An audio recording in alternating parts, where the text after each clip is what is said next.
Hello friends, स्वागत है आपका वाईपी एजुकेशन ट्रिक चैनल पर। दोस्तों, मेरे इस चैनल पर आपको यूपी बोर्ड का सिलेबस कराया जा रहा है और यूपी बोर्ड के सिलेबस में हम बात करेंगे फिजिक्स की।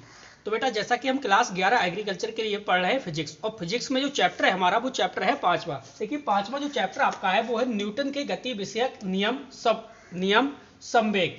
तो बेटा, हम इसमें न्यूटन के गति विषयक नियमों को समझेंगे। न्यूटन ने कितने नियम दिए हैं? तो न्यूटन ने 3 नियम दिए हैं। उन तीनों नियम को हम ट्रिक के माध्यम से समझेंगे। ट्रिक की भी बताऊंगा आपको, शॉर्ट ट्रिक जो बिल्कुल हमेशा हमेशा के लिए याद हो जाएगी, और उसकी डिफिनीशन भी बहुत सरल और इजी तरीके से आपको बताऊंगा। इसके बाद इसमें जितने भी इंपॉर्टेंट क्वेश्चन हैं वो मैं पार्ट 1 में अपलोड कर दूंगा। ये आप पार्ट 1 देख रहे हैं, तो इस पार्ट 1 में आपके जितने भी इंपॉर्टेंट थ्योरेटिकल वाले क्वेश्चन हैं वो समाप्त हो जाएंगे। इसके बाद पार्ट 2 आएगा। पार्ट 2 में न्यूमेरिकल होंगे। ठीक है, तो पार्ट 2 की जो वीडियो की लिंक है वो लिंक नीचे डिस्क्रिप्शन में दी गई है, तो आप वहां से पार्ट 2 भी देख सकते हैं। तो बेटा, चैप्टर की शुरुआत होने से पहले आपको बताना चाहूंगा कि बेटे, आप मेरे चैनल पे नए हैं या आपने अभी तक मेरे चैनल को सब्सक्राइब नहीं करा है, तो आप नीचे रेड कलर के सब्सक्राइब बटन पे क्लिक कर लें और बराबर में बेल आइकन की घंटी है उसको भी प्रेस कर लें। इससे क्या होगा कि जब भी मैं वीडियो को अपलोड करूंगा तो बेटे उसका नोटिफिकेशन सबसे पहले आपके पास पहुंच जाएगा। तो हम बिना किसी देरी के अब करते हैं चैप्टर की शुरुआत। समझिए बेटे आगे। चलिए बेटे, क्वेश्चन पहला है, देखिए आपकी स्क्रीन पर। आपको गहराई से चैप्टर को समझना होगा। अगर आप ध्यान से मन से इस चैप्टर को समझोगे तो 100% इस बात की का आपको प्रॉमिस करता हूं आपसे कि चैप्टर में ही, इस वीडियो के अंदर ही अंदर पूरा चैप्टर आपको रट जाएगा, कोई भी समस्या नहीं होगी। देखो, क्वेश्चन है कि संवेग संरक्षण का सिद्धांत न्यूटन के गति के किस नियम के समतुल्य है। वो ये कह रहा है कि भाई, संवेग संरक्षण, जो संवेग संरक्षण का सिद्धांत है वो न्यूटन के गति के किस नियम के समतुल्य है। तो आपको वो नियम बताना है। तो इसका जो आंसर हो जाएगा वो हो जाएगा तृतीय नियम। तृतीय नियम यानी न्यूटन के गति के तृतीय नियम के समतुल्य। क्लियर। अगला क्वेश्चन है, देखो अगला क्वेश्चन कहता है भाई, वस्तुओं में जड़त्व का गुण, वस्तु में जड़त्व का गुण के गति के नियम पर आधारित है।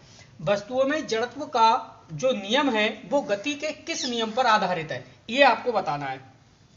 वस्तुओं में जड़त्व का गुण न्यूटन के, यहां पे लिखा जाएगा बेटा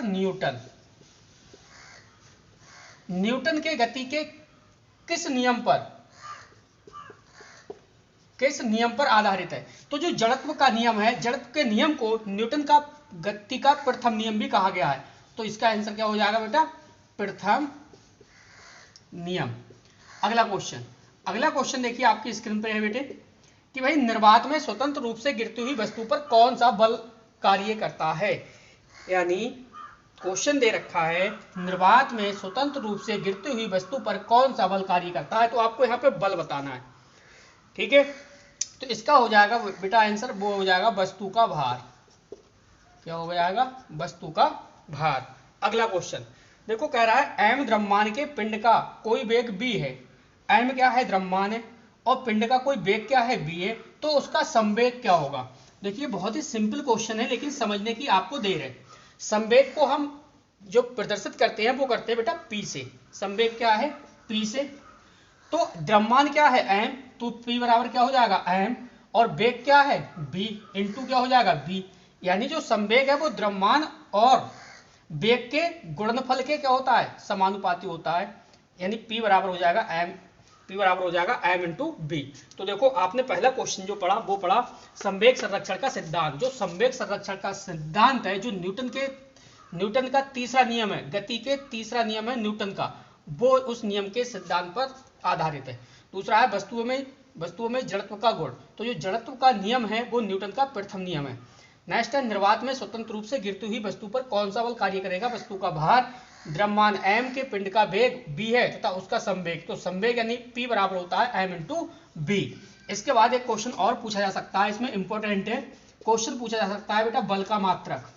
बल का मात्रक मैं बहुत बार आपको बता चुका हूं, बल का मात्रक है।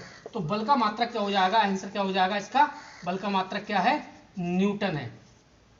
बल का मात्रक न्यूटन। तो बेटे, वीडियो आपको पसंद आती है तो प्लीज वीडियो को लाइक करिए और वीडियो को ज्यादा से ज्यादा अपने दोस्तों में शेयर करिए। ये देखिए पार्ट 1 है, ये आप चैप्टर 5 देख रहे हो। चैप्टर 5 का बेटा क्या है? पार्ट 1 है। और इसका जो पार्ट 2 है, पार्ट 2 आप जाइए डिस्क्रिप्शन बॉक्स में, पार्ट 2 में देखो दे रखा है पार्ट 02 और A1, A2। दो वीडियो इसके अभी और हैं, पार्ट 2 का A1 और A2। जब आप पार्ट 2 का A1 और A2 देख लोगे और ये पार्ट 1 देख लोगे, तब आपके 5वां चैप्टर अच्छे से पूरा कवर हो जाएगा। तो डिस्क्रिप्शन बॉक्स में जाइए, उसमें मैंने इसकी लिंक इन दोनों वीडियो की दे रखी है। क्लियर? अब बेटे चलते हैं आगे की ओर, अगला क्वेश्चन समझते हैं क्या है। चलिए बेटे, अगली जो हमारी हेडिंग है वो है हेडिंग देखिए संवेग। हम समझेंगे आगे बेटा संवेग क्या होता है। अभी हमने संवेग आपको बताया था, यानी P बराबर क्या बताया था, m इंटू एम बी। तो देखिए संवेग समझिए, संवेग की परिभाषा भी आ सकती है। तो संवेग की परिभाषा आप क्या लिखोगे, देखो किसी वस्तु के द्रव्यमान, किसी वस्तु के द्रव्यमान, किसी वस्तु के द्रव्यमान और वेग के, द्रव्यमान और वेग के, वेग के गुणनफल को, वेग के गुणनफल को संवेग कहते हैं, संवेग कहते हैं।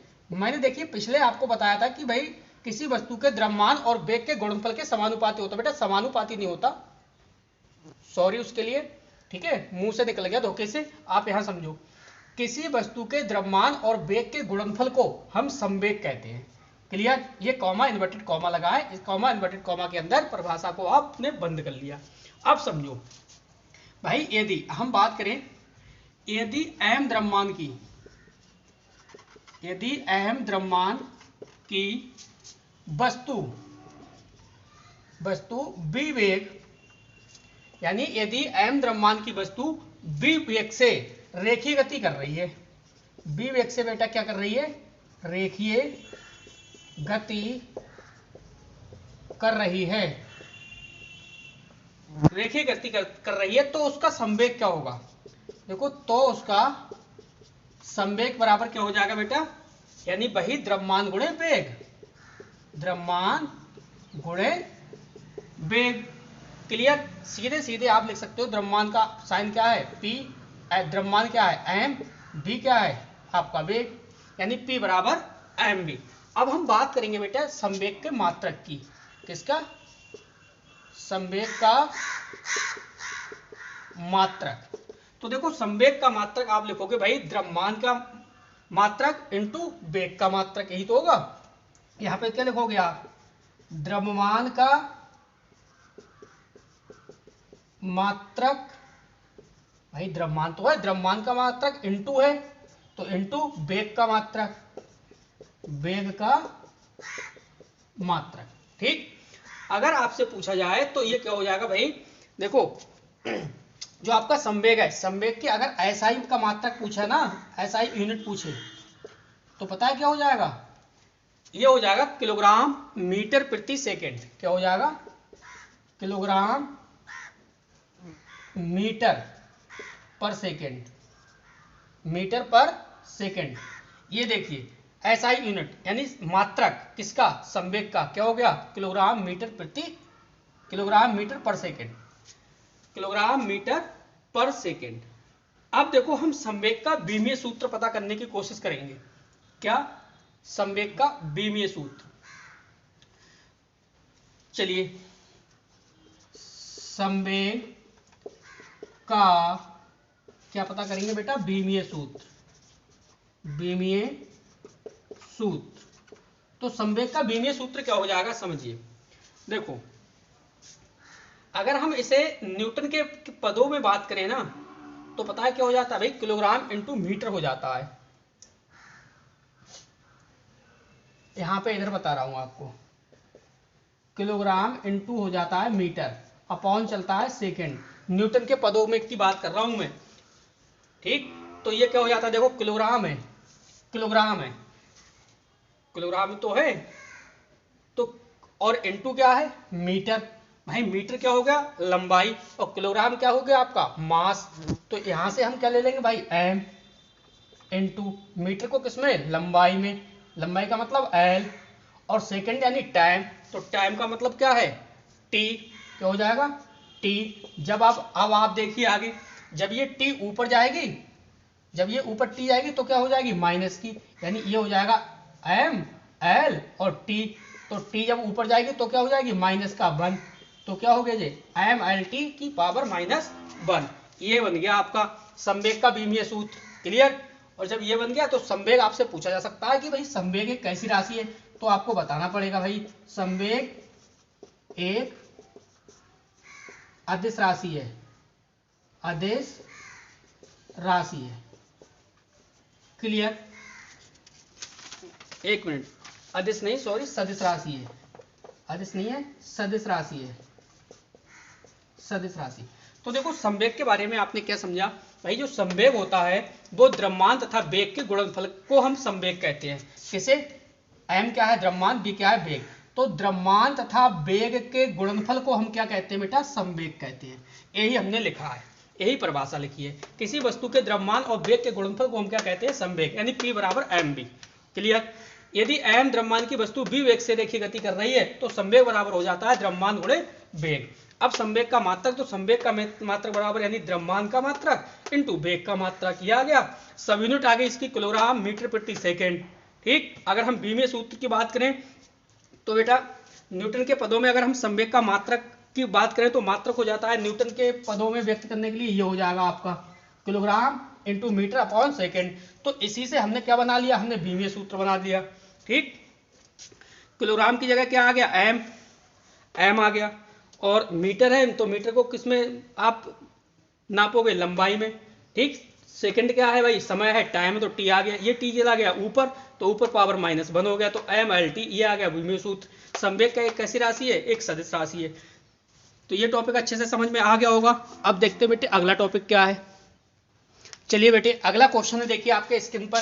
देखो क्वेश्चन कह रहा है कि आवेग तथा संवेग परिवर्तन में संबंध का निगमन कीजिए। तो हम आवेग तथा संवेग परिवर्तन में इस संबंध का क्या करेंगे, निगमन करेंगे, सत्यापन करेंगे। हम ये पता करेंगे कि भाई जो आवेग है वो संवेग परिवर्तन के बराबर है या नहीं है। ठीक है। तो आप समझिए, देखो आवेग बराबर यानी आई बराबर आपको होता है, आवेग को हम प्रदर्शित करते हैं आई से। ठीक। तो बेटा आई जो बराबर होता है हमारा वो होता है F into delta T. F क्या है, बल है, और ये क्या है, डेल्टा टी आपका संवेग परिवर्तन है, यानी वही टाइम, समय परिवर्तन। इसके बाद देखो आपने एक पढ़ा है, ये आई है। ठीक है। एफ बराबर आपने क्या पढ़ा, एम ए पढ़ा है ना। अब देखिए आप देखोगे एम बराबर एम ए डेल्टा टी होता है, एम ए डेल्टा टी। अब देखिए मैं आपको बता दूं ए बराबर क्या होता है भाई, ए बराबर होता है delta B upon delta T. Delta B upon क्या होता है, delta T, delta B upon delta T.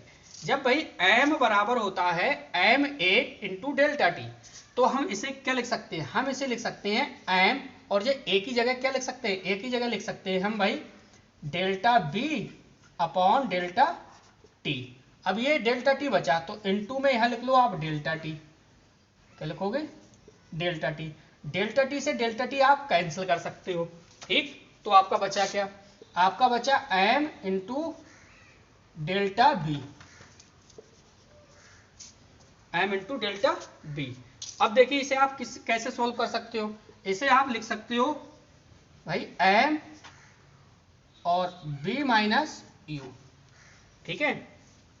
अब इसे हम क्या कर ले रहे हैं बेटा, इसे हम खोल ले रहे हैं। जब हम इसे खोलेंगे तो ये बन जाएगा आपका एम बी और माइनस एम यू। अब ये क्या है देखिए, ये आपका एम बी यानी अंतिम आवेग, अंतिम संवेग है, और ये आपका प्रारंभिक संवेग हो गया। सही है, समझिए आप, यानी ये है आपका अंतिम संवेग माइनस प्रारंभिक संवेग।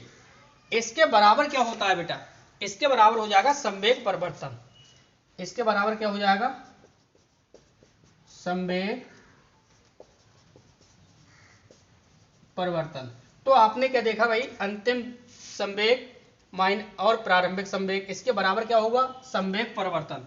तो सीधे सीधे हम क्या लिख सकते हैं, हम आवेग बराबर क्या लिख सकते हैं भाई, आवेग बराबर लिख सकते हैं।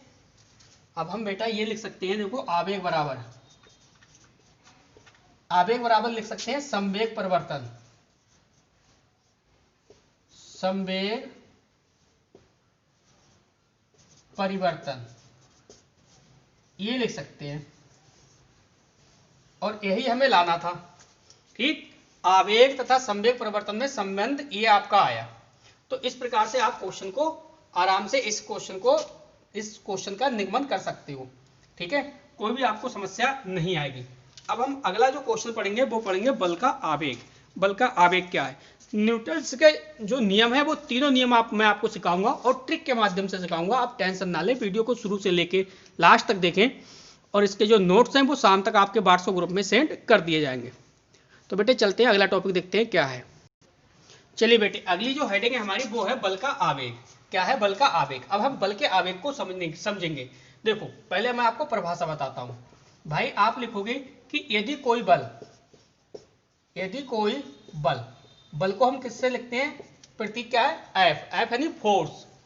किसी वस्तु पर अल्प समय, किसी वस्तु पर अल्प समय यानी डेल्टा टी। क्लियर? अल्प समय डेल्टा टी के लिए क्या करें? वो कार्य करें। अल्प समय के लिए कार्य करें तो बल और समय के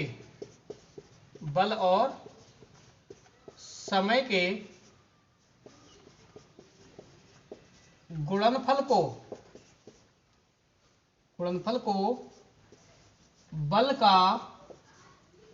आवेग कहते हैं।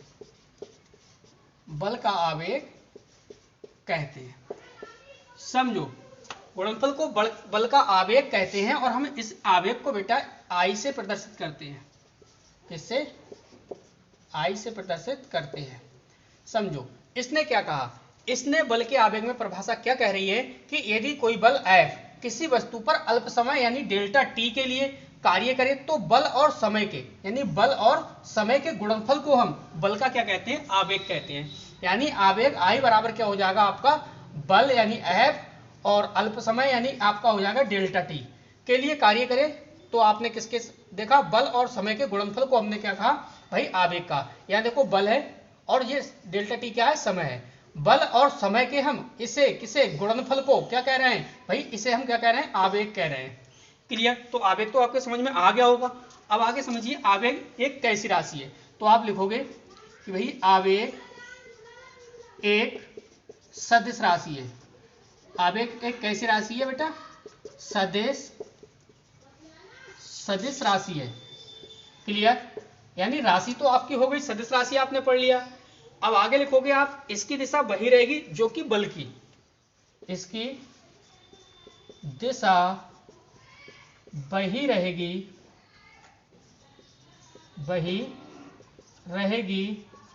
जो बल की। क्लियर? बल की है। अब आगे हम समझेंगे बेटे इसमें कि भाई जो इसका मात्रक है वो क्या है। तो मात्रक समझो किसका? आवेग का। बेटा इसका जो आवेग का मात्रक होता है ना, वो मात्रक होता है न्यूटन सेकेंड। क्या होता है? Newton second. और आप बता सकते हो भाई किलोग्राम मीटर प्रति सेकेंड भी हमने पढ़ा है। क्या हमने पढ़ा है? देखो, किलोग्राम मीटर पर सेकेंड, ये भी पढ़ रखा है, किलोग्राम मीटर पर सेकेंड। ठीक है? जो चाहे तो आप किलोग्राम मीटर पर सेकेंड बोलो, चाहे न्यूटन सेकेंड बोलो, ये दोनों ही हमारे मात्रक क्या हैं? सही है। क्लियर? तो आपको कोई भी परेशानी नहीं होगी। आपने हेडिंग को अच्छे से समझ लिया, बल का आवेग। क्लियर? चलिए बेटे अगला टॉपिक समझिए। अगला टॉपिक है हमारा संवेग संरक्षण का नियम। क्या है? संवेग संरक्षण का नियम। अब इसमें आपने समझा, पहले देखिए आपने संवेग की परिभाषा समझी। संवेग की परिभाषा मैंने आपको क्या बताई? भाई P बराबर m इंटू बी, यानी द्रव्यमान और वेग के गुणनफल को हम क्या कहते हैं बेटा? संवेग कहते हैं। द्रव्यमान और वेग के गुणनफल को हम क्या कहते हैं? संवेग कहते हैं। अब यहाँ पे हम पढ़ रहे हैं संवेग संरक्षण। तो संवेग संरक्षण में समझिए भाई, एक क्या होगा? निकाय होगा। इस प्रकार के निकाय, निकाय का मतलब एक सिस्टम होगा, ठीक है। इस सिस्टम में बहुत सारे क्या होंगे, कण होंगे। क्या है, बहुत सारे क्या होंगे बेटा, कण होंगे। अब इन कणों के क्या होगा, इन कणों के क्या भाई, द्रव्यमान, द्रव्यमान और चाल क्या होगा, द्रव्यमान और चाल अलग अलग होंगी।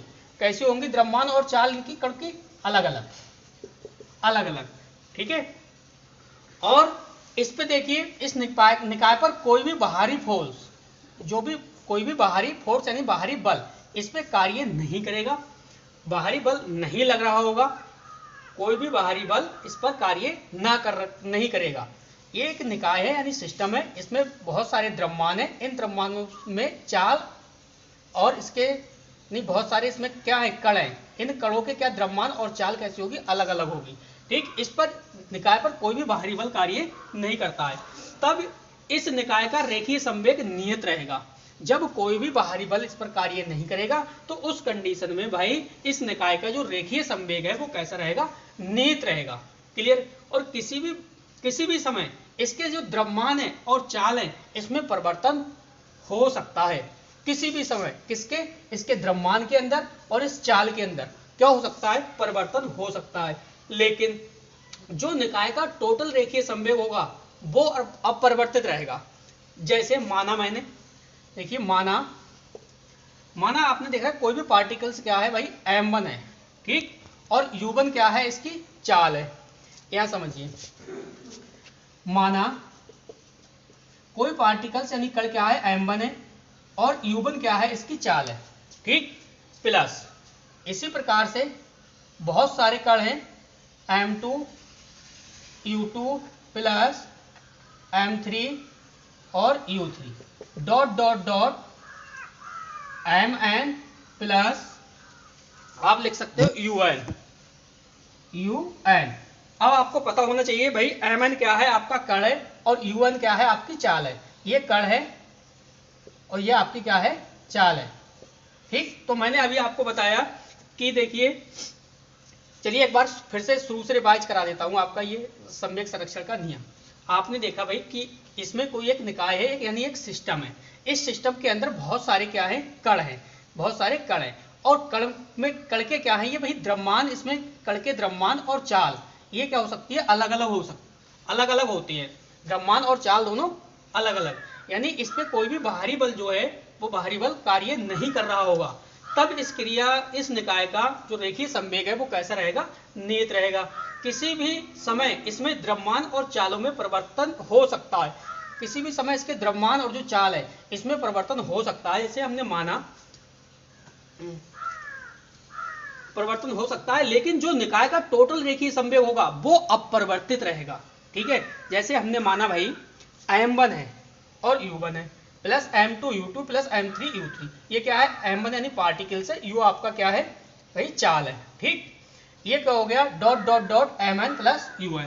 अब आप देखो आगे आपने देखा भाई जो m1 है, ठीक है, जो आपका द्रव्यमान है, द्रव्यमान क्या है आपका वही रहेगा, और जो चाल है ये हो गई v1, और आगे भाई m2 और v2, ठीक। तो आपने देखा इसी प्रकार से dot dot dot mn plus un। अब आप यहां पे क्या देख रहे हो भाई, आगे चल के जब पार्टिकल्स टकराएंगे तो क्या हो जाएगा भाई, टकराने के कारण आप देखोगे इसमें जो चाल है, जो आपकी चाल है, ये देखिए चाल बदल जाएगी, और जो कण है वो जो m1 है आपका, जो कण है पार्टिकल्स है वो वही रहेगा, ठीक है। तो इस प्रकार से देखिए आगे समझिए, यानी जो हमने पहले देखा था कि रेखीय संवेग निकाय वो बराबर होगा, जिसके बाद में जो रेखीय संवेग होगा किसी भी कण का रेखीय संवेग घट या बढ़ सकता है, लेकिन जो निकाय का टोटल रेखीय संवेग है वह संरक्षित रहेगा। क्यों संरक्षित रहेगा, किस कंडीशन में, इस कंडीशन में संरक्षित रहेगा कि भाई कोई भी इस पर कोई भी बाहरी बल है, जो बाहरी बल है वो कार्य ना करे, इस कंडीशन में संरक्षित रहेगा। तो ये था संवेग संरक्षण का नियम। इसके नोट्स भी आपको मिल जाएंगे। शाम तक नोट्स इसके व्हाट्सएप ग्रुप में आपके सेंड कर दिए जाएंगे। अब जो अगला टॉपिक्स है वो है हमारे न्यूटन के नियम, न्यूटन की गति के नियम। तो न्यूटन की गति के 3 नियम हैं, उन तीनों नियम को हम अच्छे से समझेंगे और इसके बाद लास्ट में हम आपको ट्रिक भी बताएंगे। तो बेटा वीडियो को आपको पसंद आती है तो प्लीज़ वीडियो को लाइक करिए और वीडियो को ज़्यादा से ज़्यादा अपने सभी दोस्तों में शेयर भी कर दीजिए। चलिए बेटे अगला क्वेश्चन समझो।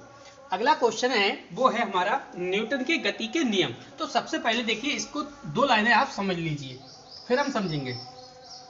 2 लाइनें ये है भाई, सर आइजैक न्यूटन। क्या? सर आइजैक न्यूटन ने 1687 कब 1687 में अपनी पुस्तक कौन सी प्रिंसिपिया नामक किताब में गति के नियम को प्रतिपादित किया। अब इन्होंने गति के नियम को प्रतिपादित किया तो हम समझेंगे कि न्यूटन के गति के संबंध में कितने नियम दिए, 3 नियम दिए। आप लिखोगे कि न्यूटन ने गति के संबंध में 3 नियम दिए। कितने दिए? 3 नियम दिए। अब हम बात करेंगे फर्स्ट, सेकेंड और थर्ड। देखिए फर्स्ट यानी गति का प्रथम नियम, गति का प्रथम नियम। इसके बाद गति का द्वितीय नियम और थर्ड क्या है? गति का तृतीय नियम। क्लियर? गति का जो प्रथम नियम है इसे हम जड़त्व का नियम भी कहते हैं। किसका भाई? इसे हम जड़त्व का नियम। गति का प्रथम नियम बेटा है वो जड़त्व के नियम से भी फेमस है। गति का प्रथम नियम जड़त्व का नियम भी कहलाया। नेक्स्ट है दूसरा, गति का द्वितीय नियम। तो जो गति का नियम है ये कहलाया बेटा संवेग का नियम। किसका? संवेग का नियम। संवेग का नियम गति का द्वितीय नियम है। नेक्स्ट गति का तृतीय नियम। तो गति का तृतीय नियम दिया वो से बोलते हैं हम क्रिया प्रतिक्रिया का नियम। किसका बेटा? क्रिया प्रतिक्रिया का नियम। ठीक है, तो बेटा यहां से हम पहले पढ़ेंगे गति का प्रथम नियम, फिर गति का द्वितीय नियम और फिर गति का तृतीय नियम। इसके बाद हम इसी की ट्रिक बताएंगे आपको। ट्रिक के माध्यम से ये तीनों आपको याद रहेंगे। तो अब चलते हैं गति के प्रथम नियम की ओर। चलिए बेटे समझिए। देखो हम पढ़ रहे हैं बेटा गति का प्रथम नियम। गति का प्रथम नियम यानी न्यूटन ने जो गति का प्रथम नियम दिया है उसको हम समझते हैं। ठीक है, समझो। यदि कोई वस्तु विरामावस्था में या एक समान गति की अवस्था में तब रहता है जब तक कोई बाहरी बल उस पर ना लगाया जाए। आपने समझा कि भाई यदि कोई वस्तु विरामावस्था में, कैसी अवस्था में? विरामावस्था में है, या एक समान गति की अवस्था में रहना चाहता है, वो तब तक रहता है एक समान गति की अवस्था में तब रह सकता है जब तक उस पर कोई भी बाहरी बल ना लगाया जाए। इसी को हम न्यूटन के गति के प्रथम नियम को किसका? इस जड़त्व का नियम भी कहते हैं। तो न्यूटन ने जो गति का प्रथम नियम दिया वो क्या दिया? उन्होंने क्या कहा कि यदि कोई वस्तु विरामावस्था में या एक समान गति की अवस्था में तब तक रहता है जब तक उस पर कोई भी बाहरी बल ना लगाया जाए। इस ना लगाया जाए न्यूटन के गति के प्रथम नियम को हम जड़त्व के नियम से भी जानते हैं। क्वेश्चन आपसे 1 नंबर का ये पूछा जा सकता है कि न्यूटन का जो गति का प्रथम नियम है वो किस नाम से भी जाना जाता है। तो जैसे कि ऑप्शन में आपने पढ़ा था, मैंने ऑप्शन में आपको करवाया था, ऑप्शन यानी बल लाइनर का, कि भाई वस्तुओं के जड़त्व का गुण न्यूटन के गति के नियम पर आधारित है। तो जड़त्व का गुण जो नियम है, जड़त्व का नियम है, वो गति के कौन से नियम से पर आधारित है? तो यानी गति का प्रथम नियम पर आधारित है। अब इसमें कुछ पॉइंट है, ये समझ लीजिए। देखो पहला पॉइंट है इसमें, भाई जड़त्व के नियम से बल की परिभाषा मिलती है। किसकी? बल की परिभाषा मिलती है। सेकंड पॉइंट इसका ये है कि जड़त्व किसी वस्तु का वह गुण है जिसके कारण कोई वस्तु अपनी अवस्था बनाए रखना चाहता है। देखो मैं आपको एक बात बता रहा हूं, देखो क्वेश्चन को समझना होता है, आप अच्छे से समझिए। नोट्स तो आपको व्हाट्सएप ग्रुप में मिल ही जाएंगे, या आप इसका अच्छे से स्क्रीनशॉट भी ले सकते हैं। आप नोट्सों की टेंशन मत लो, आप सिर्फ समझो, जो मैं आपको समझा रहा हूं उसे अच्छे से समझने की कोशिश करो, तब तो सही है। अगर आप समझ नहीं पाओगे तो आपका पढ़ना बेकार हो जाएगा। तो सेकंड पॉइंट हमने समझा कि भाई जड़त्व किसी वस्तु का वह गुण है जिसके कारण कोई वस्तु अपनी अवस्था बनाए रखना चाहता है। अब अगर हम गति के प्रथम नियम की बात करें, एग्जाम्पल्स की बात करें, तो एग्जाम्पल्स क्या होगा समझो। भाई लंबी कूद के लिए व्यक्ति कुछ दूरी दौड़कर उछलता है, यानी जब वो लंबी कूद लगाता है तो जब थोड़ी सी दूरी से दौड़ के आता है तो एकदम से जंप लगाता है। ऐसी दूसरा एग्जाम्पल है कि अचानक ट्रेन के खुलने पर उसमें बैठा व्यक्ति पीछे की ओर क्या है, झुक जाता है। तो बेटा ये था गति का प्रथम नियम। अब हम समझेंगे गति का द्वितीय नियम। बेटे समझिए, अब हम बात कर रहे हैं गति का द्वितीय नियम। गति का द्वितीय नियम को हम संवेग के नियम से भी जानते हैं। किसके नियम से? संवेग का नियम से। समझो गति का द्वितीय नियम जो न्यूटन ने दिया है। क्या है द्वितीय नियम? भाई संवेग परिवर्तन की दर लगाए गए बल के समानुपाती होता है तथा संवेग की दिशा वही होती है जिस दिशा में बल लगाया गया। मान लो कोई वस्तु है, ठीक, उस वस्तु में मैं क्या लगा रहा हूं भाई, फोर्स लगा रहा हूं, यानी बल लगा रहा हूं, ठीक है। तो जब जो बल लगा रहा हूं वह उसकी दिशा है वो वही रहेगी, यानी ये दिशा जिस दिशा में मैं बल लगा रहा हूं तो ये उस वस्तु की दिशा भी वही रहेगी, इस दिशा में कोई भी परिवर्तन नहीं होगा, ठीक। तो यही आपने समझा भाई, संवेग परिवर्तन की दर लगाए गए बल के समानुपाती होता है। संवेग की दिशा वही होती है जिस दिशा में बल लगाया जाए। ऐसा नहीं है कि मैंने बल तो इस दिशा में लगाया और ये वस्तु जा रही है इस दिशा में, ऐसा नहीं होगा। जिस दिशा में आप बल लगा रहे हैं उसी दिशा में ये वस्तु जाएगी। अगर मैं एग्जाम्पल्स की बात करूं तो देखो एग्जाम्पल्स ये हो जाएगा कि भाई क्रिकेट मैच खेलते समय, ठीक है, क्रिकेट मैच खेलते समय जब हम गेंद को कैच करते हैं तो हमारे हाथ जो पीछे की तरफ होते हैं, ये सबसे अच्छा एग्जाम्पल है, ठीक है, जिससे क्यों होते हैं, जिससे चोट ना लगती है, ठीक। ये इसका एग्जाम्पल था। अब हम बात करते हैं इसके थर्ड की। थर्ड नियम क्या कहता है? थर्ड नियम के बाद हम इसके बाद न्यूटन के जो 3 नियम हैं उन तीनों नियम की मैं आपको ट्रिक दूंगा और ट्रिक के माध्यम से मैं आपको समझाऊंगा। देखिए एक बात मैं आपको बता रहा हूं, ये आप देख रहे हो चैप्टर 5 का पार्ट 1। कौन सा देख रहे हो बेटा? पार्ट 1। अगर ये चैप्टर आपको पूरा कंप्लीट करना है तो इसके डिस्क्रिप्शन बॉक्स में जाइए, आप नीचे डिस्क्रिप्शन बॉक्स है उसमें मैंने लिंक दी है। वो लिंक किसकी दी है बेटा? मैंने दी है वो पार्ट 2 की। पार्ट जो 2 है वो पार्ट 2 इस प्रकार से है A1 और पार्ट 2 है A2। A1 छोटा होगा लेकिन A2 बड़ा होगा। इनमें क्या होगा, आंकिक क्वेश्चन होंगे। जब वो अच्छे से पढ़ लोगे तो आपका ये चैप्टर आसानी से कवर हो जाएगा। चलिए बेटे, अगला जो हमारी हेडिंग है वो है देखो गति का तृतीय नियम।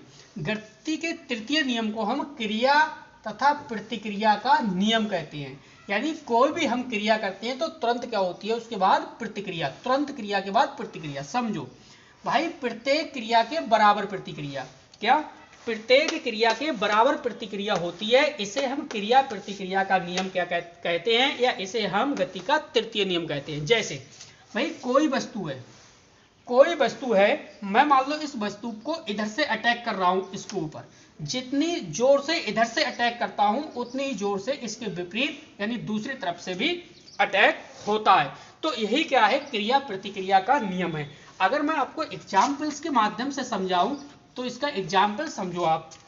भाई बंदूक से आप लिखोगे, बंदूक से गोली छोड़ते समय, बंदूक से गोली छोड़ते समय, बंदूक से गोली छोड़ते समय पीछे की ओर झटका लगना, पीछे की ओर झटका लगना। बिल्कुल सही बात है। यानी गति का तृतीय नियम क्या कहता है? गति का तृतीय नियम है क्रिया और प्रतिक्रिया का नियम। भाई प्रत्येक क्रिया के बराबर क्या होती है? प्रतिक्रिया होती है। इसी को हम क्रिया प्रतिक्रिया का नियम कहते हैं। यानी कोई भी वस्तु है, उस वस्तु पे हम जितनी डट के जितनी जोर से अटैक करते हैं उतनी जोर से दूसरी साइड से भी अटैक होता है। जैसे हम बात करते हैं कि बंदूक से गोली छोड़ते समय जैसे गोली जितनी जोर से आगे की ओर निकलेगी, जितनी तेजी के साथ, उतनी ही तेजी के साथ जो हमारे जो हाथ हैं उसमें पीछे की ओर क्या लगेगा? झटका लगेगा। तो आपने समझा कि बंदूक की से गोली छोड़ते समय पीछे की ओर झटका लगना। ये थे हमारे न्यूटन ने जो 3 नियम दिए थे गति के, वो तीनों नियम हमने पढ़ लिए। अब हम बेटे ट्रिक से याद करेंगे तीनों नियम। इसकी ट्रिक क्या है? तो बेहतरीन मैं आपको ट्रिक देने वाला हूं। तो बेटा मेरे चैनल को सब्सक्राइब कर लेना और वीडियो को सभी दोस्तों को शेयर कर देना। आपकी जो फिजिक्स है, फिजिक्स आप चैप्टर बाई चैप्टर पढ़ सकते हैं। आप प्लेलिस्ट पे जाइए, प्लेलिस्ट पे जाने के बाद चैप्टर बाई चैप्टर वीडियोज वहाँ पे उपलब्ध है। और अगर आप मेरे चैनल से जुड़ना चाहते हैं तो बेटा मेरा व्हाट्सअप नंबर है, देखिए 8650415957। इस नंबर पे संपर्क करिए, मैं आपको अपने व्हाट्सअप नंबर से ज्वाइन करा दूंगा और इसके बाद आपकी प्रॉपर स्टडी होती रहेगी। तो चलते हैं हम आगे की ओर। चलिए बेटे अब समझिए ट्रिक। किसकी ट्रिक? आप सीखोगे गति के, जो आपने गति के 3 नियम सीखे, सही है? गति का प्रथम नियम, गति का द्वितीय नियम और गति का तृतीय नियम। उन्हीं को हम ट्रिक के माध्यम से याद रखेंगे। मानो जैसे हमारी ट्रिक है वो है बेटा जड़ से क्रिया। क्या है? जड़ से क्रिया। समझो जैसे भाई ये एक तरफ मैं ले रहा हूं शब्द, कौन से शब्द है? ये ट्रिकी शब्द है। दूसरी तरफ क्रम, और तीसरी तरफ क्या है? नियम। ठीक, जैसे क्रम का मतलब है भाई प्रथम नियम यानी द्वितीय नियम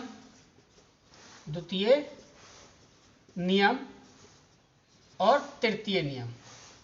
कौन सा नियम बेटा? तृतीय नियम। देखो हम ट्रिक के माध्यम से किस प्रकार से याद रखेंगे।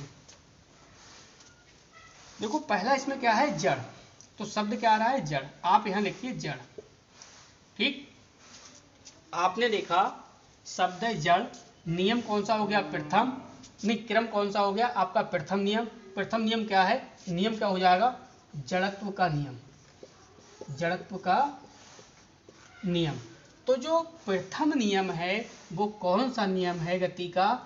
वो उसे हम कहते हैं जड़त्व के नियम। तो जड़त्व के नियम से भी आप इसे पहचाना जाता है। तो आपको ये ध्यान रखना पड़ेगा, जड़ से क्या हो जाएगा? जड़त्व का नियम। और ये कौन सा है? प्रथम नियम। इसके बाद आपको ध्यान रखेगा से। कौन सा शब्द आया? से। और से क्या हो जाएगा? आपका संवेग का नियम। सी से क्या हो जाएगा?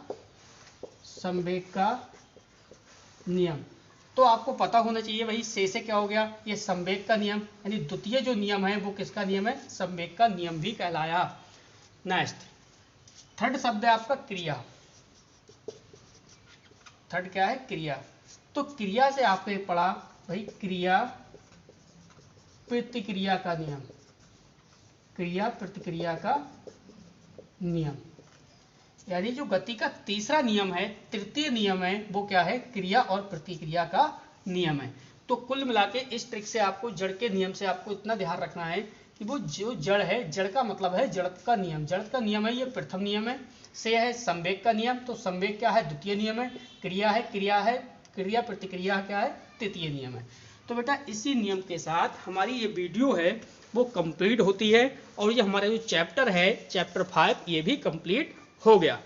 अब चैप्टर कंप्लीट करने के लिए ये देखिए आप, मैंने आपको बता दिया कि ये आप पढ़ रहे हो पार्ट 1। क्या है ये?